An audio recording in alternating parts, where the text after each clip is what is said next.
Legjenda e tulipanit. Në kohë të lashta në mbretërinë e bukur të Persisë, mes maleve të larta dhe fushave të gjelbërta, jetonte një djalë i ri i quajtur Farhad. Ai ishte një djalosh i ndershëm, i fortë, me një zemër të pastër si ujërat e burimeve që rridhnin në luginat e vendit të tij. Farhad ishte një njeri i thjeshtë por shumë punëtor. Ai ishte gurgëdhendës. Një ditë, teksa po shëtiste, ai pa një vajzë të bukur, e cila ishte bashkë me shoqet e saj. Ai u ma gjeps menjëherë nga bukuria e vajzës. Ishte dashuri në shikim të parë. Vajza quhej Shirin. Ajo nuk ishte një vajzë e thjeshtë, ajo vinte nga një familje e pasur. Shirin, kur pa Farhadin, filloi t'i rrihte zemra. Ai ishte djali më i bukur që kishte parë. Edhe pse nuk ishte një djalë që i përkiste rangut të saj, ajo e anashkaloi këtë dhe dy të rinjt i dhan besën dhe zemrën njëri tjetrit. E bukura Shirin fliste me shoqet e saj dhe i tregonte dashurinë e madhe që kishte për Farhadin. Të gjithë njerëzit gëzonin për të rinjt. Ato e shihnin me admirim dashurinë e tyre që shtoi nga dita në ditë. Shirin dhe Farhad ishin të pandarë, si dielli dhe hëna, si shiu dhe toka që lulëzon prej tij.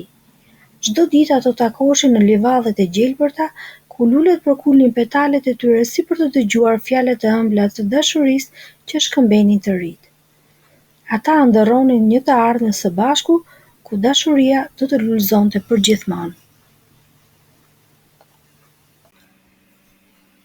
Por fati kishte plane të tjera.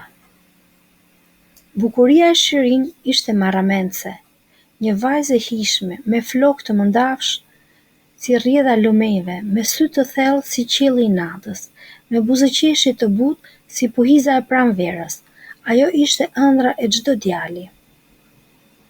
Khosrov, një mbret i ri, ëndërronte që ajo të bëhej gruaja e tij. Mirëpo dashuria me Farhad ishte pengesë.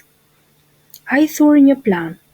Nuk donte që ta vriste Farhad, por i tha: "Ti duhet të shkosh tek ai mal dhe të hapësh një rrjedhë uji në mënyrë që të vijë uji deri tek Shirini." Megjithse puna ishte vështirë, Farhad për hir të dashurisë pranoi.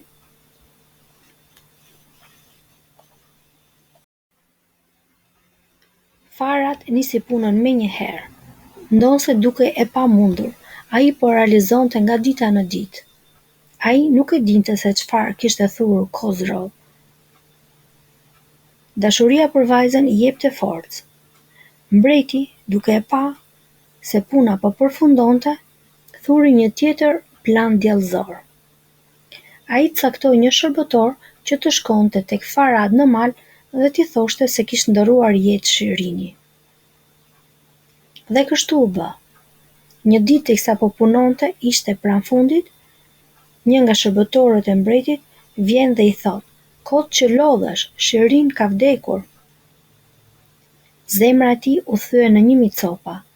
Dhimbja e mbërtheu në një mënyrë që asgjë nuk mund ta qetësonte. Nuk mund ta imagjinonte dot jetën pa të dashurin e tij. Zemra e tij nuk mund të rrinte pa atë dashuri që e kishte ushqyer me aq pasion. I dëshpëruar dhe i humbur, Farhad nuk mund të duronte më dhe vendosi t'i jepte fund dhimbjes së tij. Ai e vrapoi drejt maleve, në një vend ku ata kishin ndarë shumë kujtime të bukura. Kur mbërriti në majën më të lartë, hodhi vështrimin drejt qiellit, duke përshpëritur fjalën e Shirinit, u hodh në humner. Legjenda thot se aty ku trupi i tij preku tokën dhe gjaku i tij u derdh mbi dheun e tharë, diçka e mrekullueshme ndodhi. Nga toka nisën të mbinin lule me ngjyrë të kuqe të thellë, si pikat e gjakut të tij, me petale të buta dhe të brishta si ndjenjat e tij. Këto lule të lindura nga dhimbja dhe dashuria e pamas ishin tulipanët e parë. Prej asaj dite, çdo pranverë kur tulipanët lulëzojnë, ato mbajnë brenda kujtimin e dashurisë së pavdekshme të Farhad për Shirin. Njerëzit që kalonin pranë livadeve të mbushura me tulipan flisnin me përshpëritje për dashurinë e tij të madhe dhe sakrificën që ai kishte bërë për të. Kështu tulipani u bë simbol i dashurisë së thellë, sakrificës dhe kujtimit të përjetshëm. Sot, çdo herë që një tulipan lulëzon, ai sjell me vete historinë e një dashurie të madhe, të pafat, por të përjetshme që nuk u shua kurrë. Dhe ata që besojnë në fuqinë e dashurisë kur shohin një tulipan, kujtojnë se dashuria e vërtetë mund të triumfojë dhe përtej jetës, duke mbetur gjithmonë e gjallë në kujtimet dhe zemrat e njerëzve. Të nderuar miq, nëse ju ka pëlqyer bëni like dhe shpërndajeni videon. Faleminderit për kohën tuaj, do të shihemi në video të tjera.